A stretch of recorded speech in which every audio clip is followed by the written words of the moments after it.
पण शिवाजी महाराजांनी त्याच्या कबरीवर आयुष्यभर दिवाबत्ती लागेल आणि त्याचा सन्मान होईल ह्याची तजवीज केली, हा इतिहास ते सांगणार नाही.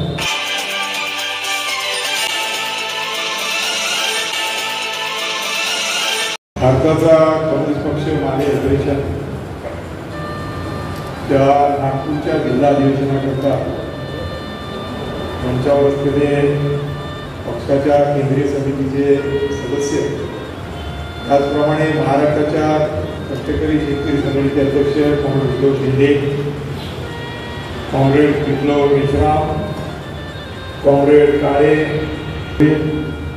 आणि इथे जमलेल्या सर्व कॉम्रेड्सना सर्वप्रथम जय भीम आणि लाल सलाम देतो.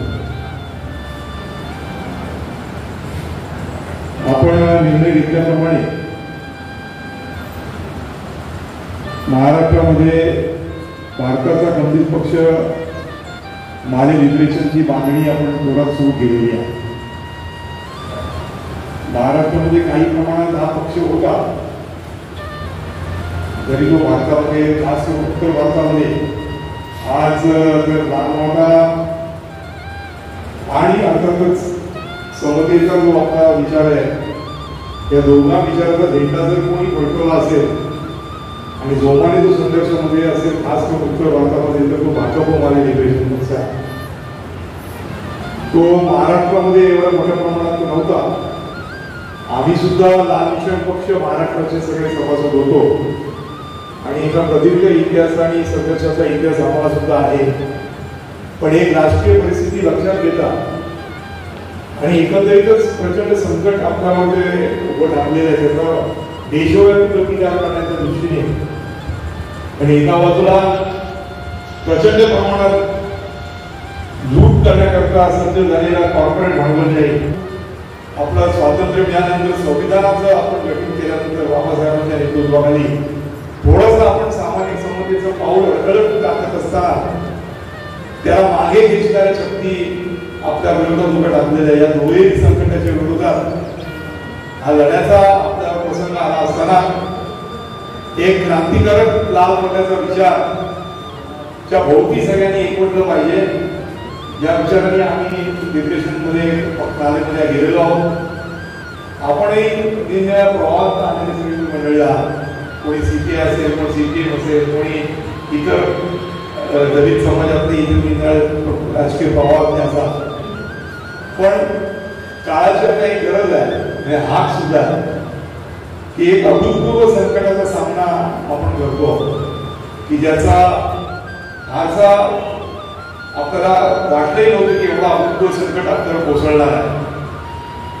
भांडवलशाहीच्या शोषणाविरुद्धचा संघर्ष तर आहेच, तो एका वेगळ्या टोकाला जाऊन पोहोचतोय आणि त्याच्या जोडीलाच जो आपला एक संघर्ष हजारो वर्षापासूनचा चालू आहे, पुरोगामी विचाराचा भारत घडवण्याच्या दृष्टीने भगवान बुद्धांपासून, चारवाकांपासून, बुद्धांपासून आणि निरनिराळ्या आपल्या सामाजिक परंपरा ज्या आहेत, संत परंपरा ज्ञानेश्वरांपासून तुकारामापर्यंत आणि मग शाहू महाराज, अर्थातच छत्रपती शिवरायाच्या वैयक्तिक आठवण आहे आणि त्यातनं निर्माण झालेले बाबासाहेब आंबेडकरांपर्यंत जो आज प्रवाहाला आपण महाराष्ट्राला समजतोय, तो विचारच नष्ट करायचा आणि एक त्याला आपण प्रचलित भाषेमध्ये ब्राह्मण्यवादी विचार किंवा मनुवादी विचार म्हणतोय की ज्याच्या गुलामीच्या विरुद्ध संघर्षाचा खरा खरा इतिहास आपल्या समोर आहे, तो नष्ट करून टाकून पुन्हा आपल्याला बाजूला टाकण्याचं, मागे न्यायचं, या एवढ्या अभूतपूर्व संकटामध्ये आपला देश सापडलेला आहे आणि त्याच्या विरोधात संघर्ष करण्याकरता तुम्ही सगळेजण एकत्र आलेला त्याच्याबद्दल भाजप मालेच्या केंद्रीय समितीच्या वतीने मी तुमचं खरोखरच अभिनंदन करतोय. कारण आज गरज आहे की ठामपणे मैदानात उभं राहण्याची. आपण पाहतो की आपल्या अवतीभोवती काय घडतंय आणि ते घडत असताना या विचाराच्या भोवती म्हणजे जो समतेचा जो विचार आहे, ती आर्थिक समता असेल, सामाजिक समतेचा विचार असेल, तो विचार घेऊन ठामपणे उभं राहणं हीच आज काळाची गरज आणि कसोटी सुद्धा. आणि त्या कसोटीमध्ये भाजप माले हा अनेक वर्षापासून बिहार, झारखंड, बंगाल, आंध्र या भागामध्ये तरुण उभा. मी परवाच बिहारमधून आलो आणि प्रचाराकरता मी जेव्हा त्यांच्याबरोबर आपल्या कार्यकर्त्याबरोबर खेड्याखेड्यामध्ये जायचो त्या गावागावामध्ये तिथे शहीद स्मारक केलेली आहेत लोकांनी आणि आत्मीयतेने ते सगळीकडे स्वागताला येतात आणि मी चौकशी केली की शहीद स्मारक काय आहे तर त्यांनी सांगितलं ही शहीद स्मारक अशी आहे की हा माले पक्षाच्या सगळ्या कार्यकर्त्यांनी जो काही संघर्ष उभा केला तो निव्वळ जमिनीच्या तुकड्याकरता केला नाही जमिनीचा तुकडा जमीनदाराकडून हिसकावून घेऊन आपल्या ताब्यात ठेवण्याचाच तिथे संघर्ष केला नाही तर स्वाभिमानाने माणूस म्हणून जगण्याचा संघर्ष तिथे उभा केला कारण उच्च जातीच्या किंवा वर्गाच्या घराच्या घरून चप्पल सुद्धा घालून करण्याचा त्याला अधिकार नव्हता 4 पैलू बसायचा अधिकार नव्हता मतदानाचा हक्क सुद्धा बनवण्याचा अधिकार नव्हता जमीन कसतोय पण ज्याला जमिनीचा काही त्याचा अधिकार नव्हता हा सगळा अधिकार मालच्या कॉम्रेडनी रक्त सांडून शहीद झाले पण आमच्या या अधिकाराकरता ठामपणे उभे राहिले म्हणून ही शहीद स्मारक आहे त्याला आम्ही विसरू शकत नाही कारण आपण म्हणतो की आपल्या बरोबर उभं राहिलं पाहिजे पण प्रत्यक्ष व्यवहारामध्ये खरी कसोटी लागते आपल्या सगळ्या विचारांची विचार पुस्तकांमध्ये बोलण्यामध्ये खूप चांगले असतात पण आपण लहान मोठे सगळे जे कार्यकर्ते आहोत ते कार्यकर्ते आपण व्यवहाराच्या कसोटीवर तपासून घेणारे आपण कार्यकर्ते आहोत निव्वळ विचार नाही तू विचाराप्रमाणे वागतोय की नाही हा खरा प्रश्न आहे म्हणजे खांद्यावर माझ्या लाल बावटा जरी असला आणि निळा बावटा जरी असला तरी माझं पाऊल काय पडतंय माझं व्यवहाराचं पाऊल काय पडतंय ही खरी कसोटी आहे आणि या कसोटीमध्ये शेकडो कार्यकर्त्यांनी बळी जाऊन आजही आपले 28 कार्यकर्ते जन्मठेप मोठत आहेत आणि आरोप काय तर तुम्ही जमीनदाराच्या विरुद्ध संघर्ष करता तुमच्याकडून हिंसा झाली आणि खरं ते उलट आहे त्यांच्याकडे बंदूक आहे त्यांच्याकडे शासन आहे त्यांच्याकडे दमनयंत्रण आहे आणि या निशस्त्र असलेल्या वर्षानुवर्ष दडपलेल्या लोकांना पाठ साफ करण्याचं काम आपण केलं आणि खरी हिंसा 1000 वर्षापासून चालू आहे हिंसा ही काही प्रत्येक वेळेला चाकू खूपसुरत गोळी खूपसुरत करायची गरज नसते एक हिंसेची वेगळी पातळी आहे की ज्याला माणूस म्हणून जगण्याचा अधिकार पण दिला नाही गावाच्या बाहेर ठेवलं त्याचा स्पर्श आपण अस्पृश्यता निर्माण केली जलमार्गाला पाणी प्यायला तलावामध्ये आहे विहिरीमध्ये परवानगी आहे पण माणसाला नाही ही सुद्धा एक मोठी प्रचंड हिंसा आहे माणुसकी मनुष्यत्वाची माणूस पण असण्याची आणि या सगळ्या संघर्षामध्ये जो उभा राहतो तो खरा कॉम्रेड तो खरा पूर्वगामी विचाराचा आवाज तो खरा बाबासाहेब आंबेडकर शाहू महाराज आणि महात्मा फुलेंचं नाव घेण्याला त्याला अधिकार आणि मला असं वेळ त्याच्यात चावून सुलापून निघालेले की आपल्याला आपला मानेचा पक्ष आहे तो आपला महाराष्ट्रात उभा करायचा आहे देशभराची परिस्थिती आपण पाहतो की प्रचंड प्रमाणामध्ये कॉर्पोरेट वृत्तीला संबंध दरवाजा उघडा गेलेला आहे कारण हा जो RSS सारखी शक्ती जी आज आपल्या सत्ताधारी झालेली आहे ते आपण लक्षात ठेवलं पाहिजे की आपण असं मानतो आपला माले लहानपणाचा विचार की खास करून ब्रिटिश आल्यानंतर ज्या आपल्या चळवळी सगळ्या उभ्या राहिल्या त्याच्यामध्ये एक राजकीय स्वातंत्र्याच्या चळवळी होत्या आणि त्याला समांतर अशी सामाजिक गुलामगिरीच्या विरुद्ध स्वातंत्र्याची चळवळ होती एक राजकीय स्वातंत्र्य मागायचे त्याच्यामध्ये काँग्रेस सारखा प्रभाव होता समाजवादी होते त्याच्यामध्ये कम्युनिस्ट होते भगतसिंगापासून सगळे आणि एक बाबासाहेबांच्या रूपाने एक भक्कमपणे सामाजिक क्रांतीचा झेंडा घेऊन त्या सामाजिक स्वातंत्र्याकरता लढणारा एक प्रभाव होता आणि त्याचा प्रश्न होता राजकीय स्वातंत्र्याच्या चळवळीमध्ये निळळे प्रभाव आहे त्या सगळ्यांना की तुम्ही स्वातंत्र्याकरता लढताय पण तुमच्या स्वातंत्र्यात आमचं स्थान काय आणि ते स्थान काय आहे तुम्ही आम्ही सांगा हा संघर्ष होता आणि तो रास्त प्रश्न होता दोन्ही त्या बाजू होत्या पण एक बाब त्याच्यामध्ये स्पष्ट होती हे दोन्ही प्रवाह एकमेकांचे विरोधी नव्हते दुश्मन नव्हते त्याच्यात मतभेद होते पण संबंध भारत पुरोगामी पद्धतीने स्वतंत्र चांगल्या पद्धतीने ब्रिटिशांच्या जोगडातून बाहेर कसं पडायचं याच्याकरता तो होता एक मतभेद होते मतांतर होत पण त्याच्या बाजूला राहिलेला एक प्रभाव होता तो होता RSS सारखा हिंदुत्ववादी प्रभाव मुस्लिम लीग सारखा धर्मांचा प्रभाव हा प्रभाव या दोन्ही प्रभावाच्या मूलतः विरोधात होता ना त्याला पहिल्यापासून राजकीय स्वातंत्र्याच्या बाजूचे ते होते ना, ते बाबासाहेब आंबेडकरांच्या नेतृत्वाखालचा जो मनोभाव ब्राह्मण्यवाद आहे तो नष्ट झाल्याशिवाय खऱ्या अर्थाने देशाचा सामाजिक स्वातंत्र्य मिळणार नाही असं मांडण्याच्या विचाराच्या बाजूचे होते. त्यांना होतं की त्याला 1000 वर्षापूर्वीचा जो त्यांची हळहळ शक्ती होती की आमचा 500 वर्षापूर्वीचा ब्रिटिश येण्यापूर्वीचा भारत जो होता तो त्याला आकर्षित करत होता. मग तो पेशवाईचा महाराष्ट्र, आणखी पुढे राजेवाड्यांचा भारताचा भारत हा त्याला सुखावत होता. कारण त्याचे जे प्रस्तावित होते त्याचे ते लाभार्थी होते आणि त्यांना त्या व्यवस्थेच्या बद्दलचं आकर्षण होतं. आणि हे जे दोन प्रभाव आपण म्हणत होते त्याला नवीन पद्धतीने भारत घडवायचा होता, समतेच्या आधार भारत घडवायचा होता, विज्ञानाच्या शिक्षणाच्या आधार भारत घडवायचा होता. हा संघर्ष होता आणि मूलतः विरोधी असलेल्या शक्ती आज भारतामध्ये सत्ताधारी झालेली आहे. आणि अशा वेळेला बरेच लोक आपला मैदान सोडून पळत आहे. पण इतिहासामध्ये आपल्याला जेव्हा आपण इतिहासाचा आधार घेतो, प्रतिगामी शक्ती पण इतिहासाचा आधार घेतात, ते फक्त अफजलखानाचा कोसळ्याचा आधार घेतात. पण शिवाजी महाराजांनी त्याच्या कबरीवर आयुष्यभर दिवाबत्ती लागेल आणि त्याचा सन्मान होईल ह्याची तजवीज केली. हा इतिहास ते सांगतात नाही. रायगडावर राजधानी बांधत असताना आपल्या मुस्लिम सैनिकांना नमाज पडण्याकरता मशीद असली पाहिजे हा असताना छत्रपती शिवाजी महाराज ते सांगणार नाही.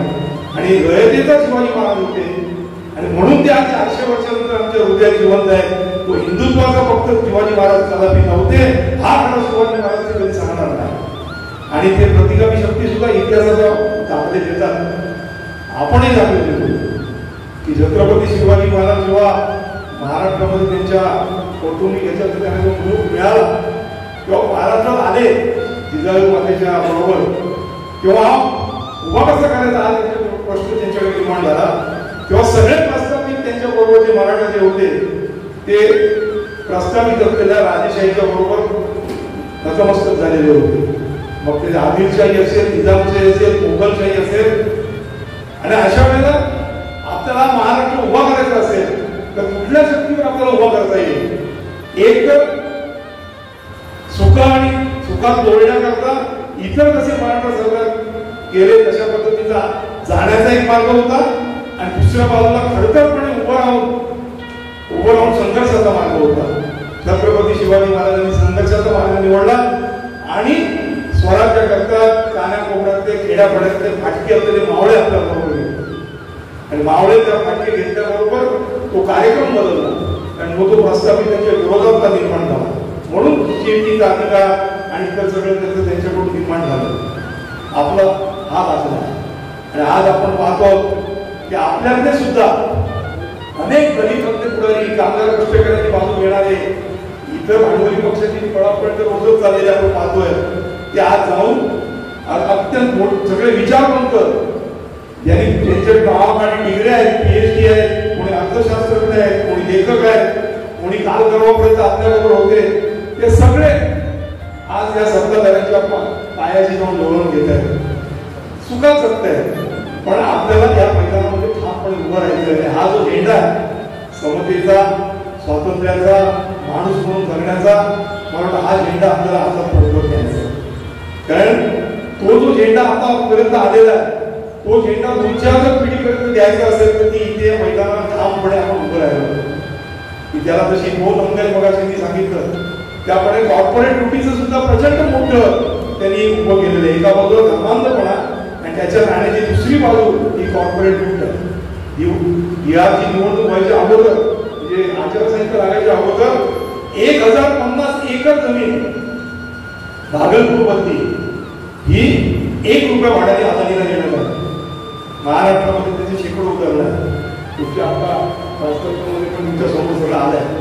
आपल्या मुंबईमध्ये सुद्धा आम्ही पाहतो की धारावी सारखा एक प्रचंड मोठा झोपडपट्टीचा विभाग हा अदानीला त्यांनी देऊन टाकलेला आणि त्यातले विस्थापितांना प्रस्थापित करण्याच्या नावाखाली आणखी 1,500 एकर जमीन मुंबईत त्यांना जवळजवळ फुकट केलेली आहे. उरल्याला धारावीपासून एक लांब असलेलं कुर्ला गाव आहे म्हणजे उपनगर आहे, मला कदाचित माहिती असेल मुंबईमध्ये तिथे आपल्या सरकारची डेअरी, ती डेअरी 27 एकर जमीन या देवेंद्र फडणवीस सरकारने म्हणजे आताच्या कॅबिनेटमध्ये निर्णय घेतला की ती डेअरीची सगळी जमीन अदानीला धारावीच्या विस्थापितांचं पुनर्वसन करण्याच्या नावाखाली 27 एकर जमीन 57 कोटी रुपये दिली. सरकारचा जो एकरी भाव आहे त्या भावाने जर ती 27 एकर विकली असती तर 3,500 कोटी रुपये मिळाले असते. जमीन विकून जमीन आपल्या महाराष्ट्र सरकारची म्हणजे पर्यायी महाराष्ट्राच्या जनतेची धारावी प्रकल्प उभा करून 10,00,000 कोटीची उलाढाल अदानी निर्माण करणार. त्याचा प्रचंड नफा वाढवण्याकरता महाराष्ट्राच्या जनतेने त्याची 3,500 कोटीची असणारी जमीन 57 कोटीला अडाणीला जाण्यात दिलेली आहे. आणि त्यात बांधकाम करून किती कोटी मिळणार आहे तुम्हाला सगळ्यांना कल्पना आहे. त्याच्या बाजूने शेकडो एकर आणखी दिलेले आहेत.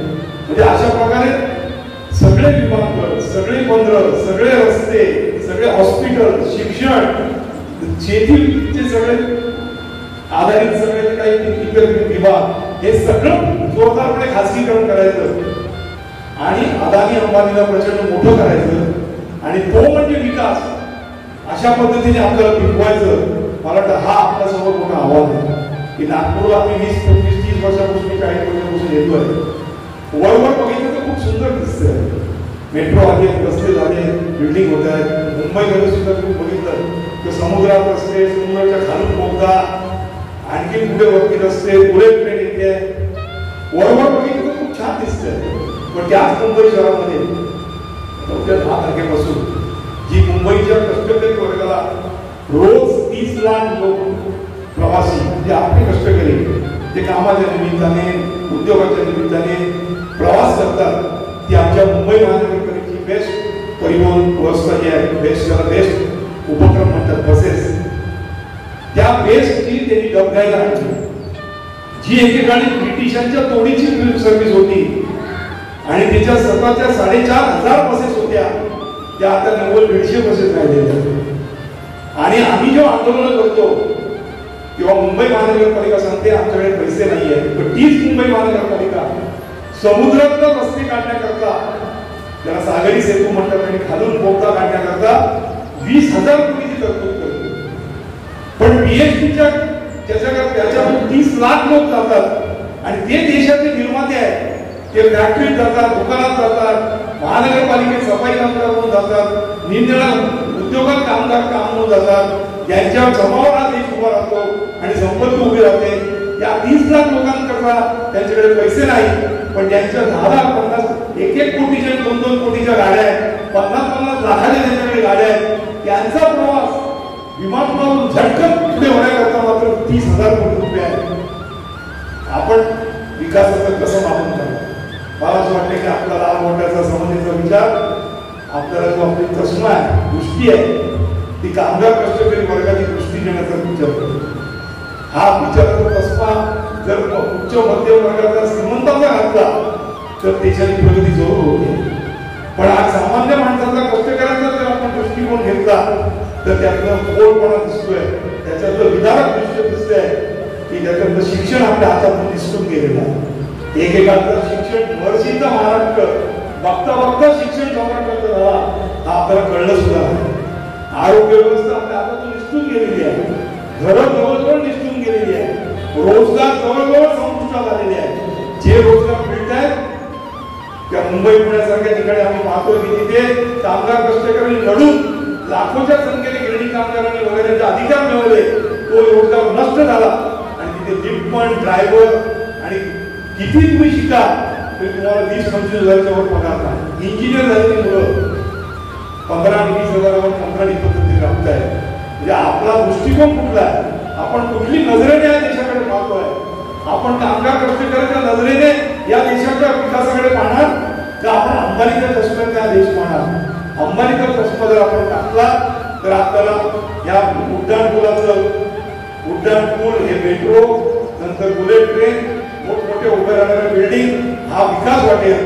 पण आपण जर सामान्य कष्टकऱ्यांचा जर चष्मा लावला, दृष्टिकोन जर घेतला तर जंगलातला आदिवासी जो कसं आपलं जीवन जगतोय त्याला तिथून उकडून फेकून देत आहे. का तर त्याच्या जमिनीमध्ये प्रचंड प्रमाणात खनिज आहे. ते खनिज अदानी, अंबानी आणि कॉर्पोरेटला लुटायचं आहे म्हणून त्याला उकडतायत आणि त्याला सांगतायत तो आता शहरात जा. त्याच्याकडे कसं नाही, तो बिचारा बांधकाम कामगार होतोय, त्याची बायको मोटकरी म्हणून पुढे जाते किंवा बांधकामामध्ये जाते आणि तो निसर्गाच्या सानिध्यामध्ये थोडं म्हणून माणूस सोडत होता. त्याची तो किंमत या अदानी अंबानीच्या विकासाची किंमत आज तो शिकवतोय. लाखोच्या संख्येत तो आदिवासी विस्थापित होतोय. त्याची किंमत आपला कष्ट करणारा शेतकरी मोकतोय.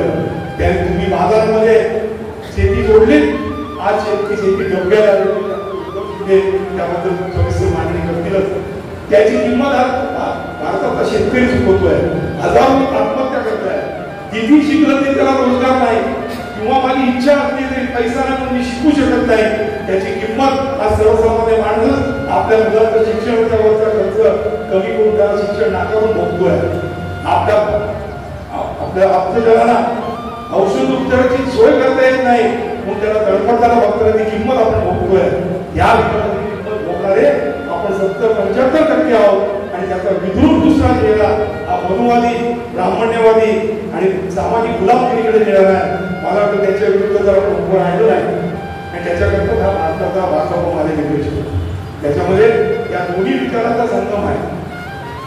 केवळ आर्थिक संबंध नाही तर बाबासाहेब आंबेडकर ते म्हणायचे की श्रमिकांमधली विभागणी जोपर्यंत नष्ट होत नाही त्याकडे खऱ्या अर्थाने एकजूट निर्माण होऊ शकत नाही. पण ती श्रमिकांची विभागणी ही एकजूट करण्याची ताकद काय? त्याचा ताकद हीच की आलेचा झेंडा हातात घ्यायचा, गोगामी विचाराचा झेंडा घ्यायचा आणि या महाराष्ट्रामध्ये आपल्याला नवीन उभं करायचं. आज महाराष्ट्रामध्ये आपण बघतोय की सगळं सडलेलं आहे. कालच्या 5 पवारांचं तुमची काय एकच काही कोणाला वाटत नाही. सकाळी सुप्रिया सुळेचा मी बघितली 5 ती मला फोन करून सांगितलं आता सगळं काही व्यवस्थित आहे, आता म्हणजे सगळं ठीक झालं. तिथे 2000 कोटी का 3000 कोटीची जमीन म्हणजे बाजारभावाने 4,500 कोटीची जमीन आहे आणि महारत्नाची जमीन आहे ती त्यांच्या घशात त्या 5 पवाराच्या 350 कोटी. कोण 5 पवार? तो कुठे राहतो? त्यांनी काय काम केलंय? तो कुठल्या शेतीमध्ये गेला होता? चिखलामध्ये, उन्हामध्ये, वाऱ्यामध्ये, कुठल्या कारखान्यात राहला? वय काय ठेवलं? कुठून एवढा पैसा आला आणि एवढी ताकद कशात निर्माण होते की सगळे कायदे पाहिलेले कुठून मी ही संपत्ती ताब्यात घेणार मग त्याच्या विरोधात बीजेपीचा येणार. तो कोण? तर अशोक मोहोळ. मोहोळ मंत्री आहेत त्यांचे, त्याचे मोहोळचं नाव काय? मुरलीधर मोहोळ. ते आता भाजपचे पुण्याचे खासदार आणि त्यांचं 15 दिवसापूर्वी प्रकरण आलं की त्यांनी जैन मंदिराचा ट्रस्ट दशात घातला आणि ती जमीन लुबाडली. या लुबाडणाऱ्या लुटारूंचं आज महाराष्ट्र झाले. त्यांनी सत्तेत आता घेतली. त्यामुळे ते एकमेकांचे आज कपडे काढतायत. तो म्हणतो 5 पवारने 1000 कोटी घालले, हा म्हणतो मोहोळनी काढले, तो म्हणतो आणखी कोणी खाल्ले. सर्व प्रकारचं अधपतन या सत्ताधाऱ्यांनी झालेले आहे. पैशाच्या पायी, या स्वार्थाच्या पायी, या नफ्याच्या पायी त्यांनी विचार पाहिजे पुढवले. पुतळे कुठे करताय? बाबासाहेब आंबेडकरांचा पुतळा 200 फुटाचा करतील, महात्मा फुलेंचा 400 फुटाचा करतील. पण आम्हाला पुतळ्यातले बंदिस्त बाबासाहेब नको, ते थडगी आहे. आम्हाला जिवंत बाबासाहेब आणि महात्मा फुले छत्रपती शिवाजी महाराज पाहिजे की ज्यांनी समतेचा आणि न्यायाचा विचार केला त्यांना त्या पुतळ्यात बंदिस्त पाहिजे. पुतळे गेले, अस्मितांचं राजकारण झालं, आपण जय जयकार करायला मोकळे झालो. आणि हेच खरं प्रस्थापितांचं खरं नाव आहे. त्यातनं बाहेर पडलं पाहिजे. आणि महाराष्ट्रामध्ये आज असं दिसतंय की इतकं प्रकारचं सगळ्यांची विल्हेवाट लागलेली आहे की आज जर आपण उभे राहिलो आणि महाराष्ट्रामध्ये एक पर्याय उभं राहिलं, हजारोच्या संख्येने तरुण जर रस्त्यावर उभे राहिले, तुम्हाला असं वाटतं की त्यांना सत्ता सोडून पळावं लागेल. जे नेपाळमध्ये आपण पाहिलं, जे आपण बांगलादेशमध्ये पाहिलं, जे आपण श्रीलंकेत पाहिलं, कधी कल्पनाही केली नव्हती की राष्ट्रपतीच्या घरामध्ये जनता घुसू शकते. एरवी आपण गेलो तर आपली छाती धडकते. 500 पोलीस, मिलिटरी, बंदुका. पण समाज उभा राहिल्यानंतर त्या सगळ्या बंदुका अशा असतात त्या उलट्या होतात. एवढी ताकद आपल्यामध्ये आहे. आणि मला असं वाटतं की आपण नव्याने महाराष्ट्रामध्ये उभं राहूया. भाकप मानेचा गौरवशाली इतिहास, त्याच्यामध्ये तुम्ही ज्या ज्या प्रवाहात आलेल्या आहेत त्या कामाचा तुमचा गौरवशाली वारसा, आमच्यासारख्यांचा गौरवशाली वारसा, हा वारसा महाराष्ट्रामध्ये एकवटूया. आणि जे हुतात्मा स्मारकामध्ये शेतकरी आणि कामगारांचा स्मारक, जे शहीद स्मारक आहे तो महाराष्ट्राच्या सैनिकांना करून पुन्हा एकदा त्या महाराष्ट्राच्या निर्मिती करता आपण रस्त्यावर येऊया आणि या सरकारला सांगूया की तुम्ही आता चालते व्हा, तुम्हाला त्या राज्य करण्याचा अधिकार नाही, आम्ही खऱ्या अर्थाने आता राज्य करण्याकरता पुढे येतो. हा महाराष्ट्र सर्वसामान्यांचा, दलितांचा, स्त्रियांचा, आदिवासींचा, बहुजन समाजाचा, कष्ट करणाऱ्यांचा हा महाराष्ट्र आहे. हा करण्याकरता आकोबापाने भेटा घेऊन आपण रस्त्यावर उतरूया. लोकांना आता पर्यायाची गरज आहे आणि त्या पद्धतीने आपण जर उभं राहिलो तर आपण हा पर्याय घेऊ शकतो. आणि मला असा विश्वास आहे की नागपूर जिल्ह्याच्या अधिवेशन निमित्ताने तुम्ही एकत्र आलेला तो या विचाराने पुढे जा. आपली ताकद संख्या किती आहे, आपण आपल्याकडे साधनं किती आहे, हा वाढवण्याच्या दृष्टीने जरूर चर्चेचा विचार करूया. पण मला असं वाटतं की तो चालण्याची जी अडचण होता चालण्याकरता मुख्य लागतो तो विचार, वैचारिक पाया. वैचारिक पायावर जर दृढ निश्चय, त्याच्याकरता असणारा छोटी छोटी पावलं ही खूप मुख्याची आहे. तुमच्याकडे विचार नाही, तुमच्याकडे जाण्याचं धमक नाही, लोकांना साथ करण्याची तुमची इच्छा नाही, तुमच्याकडे साधनं भरपूर आहे, शून्य. तुम्ही चालायला लागा, साधनं तुमच्या बरोबर निर्माण करतील असा हा महाराष्ट्र आहे. सर्वसामान्य जनता कधी साधनाला कमी पडणार नाही, कधी तुम्हाला सामुग्री कमी पडू देणार नाही. प्रश्न आहे तो लोकांबरोबर चालण्याचा. आणि मला असं वाटतं की चालण्याचं काम, उभं राहण्याचं काम आताच्या काळामध्ये, खडतर काळामध्ये जो इतिहासाचा दाखला आहे की मी कष्टकऱ्यांच्या बरोबर राहणार का प्रस्थापितांबरोबर जाणार, हा प्रश्न जो छत्रपती शिवरायांनी सोडला, जो बाबासाहेब आंबेडकरांच्या समोर सुद्धा होता की ते सहज प्रस्थापितांच्या बरोबर गेले असते तर त्यांना या कष्टा खावा लागणार नसते, त्याला चांगलं चांगलं सगळं मिळत गेलं असतं. पण त्यांनी त्याच्यावर उभं राहण्याचा निश्चय केला की माझ्या समाजावर उभं राहणार, मी न्यायाकरता उभं राहणार. आज ती वेळ आहे आणि त्या वेळेला समोरून आपण उभं राहूया, आज झेंडा डोलाने फडकूया आणि हा महाराष्ट्र पुन्हा एकदा पुरोगामी महाराष्ट्र म्हणून त्याची ओळख आहे ती निर्माण करूया. जो महाराष्ट्र गोडसेंचा, जो महाराष्ट्र पेशवाईचा म्हणून केला जातोय ती ओळख नेस्तनाबूत करूया आणि पुन्हा एकदा पुरोगामी महाराष्ट्र, शाहू आंबेडकर, छत्रपती शिवरायांचा आंबेडकर, बाबासाहेबांचा महाराष्ट्र हा आपण ओळख निर्माण करूया. आणि त्यामध्ये तुम्ही कोणाची साथ कराल एवढंच बोलतो आणि आजचं या वेळेचं उद्घाटन करायचं जाहीर करतो. सगळ्यांना लाल बोला, इन्कलाब जिंदाबाद. नमस्कार दोस्तों, हमारे न्यूज़ चैनल न्यूज़ इंडिया को लाइक कीजिए, शेयर कीजिए, अनसब्सक्राइब कीजिए. हम मिलेंगे फिर. धन्यवाद.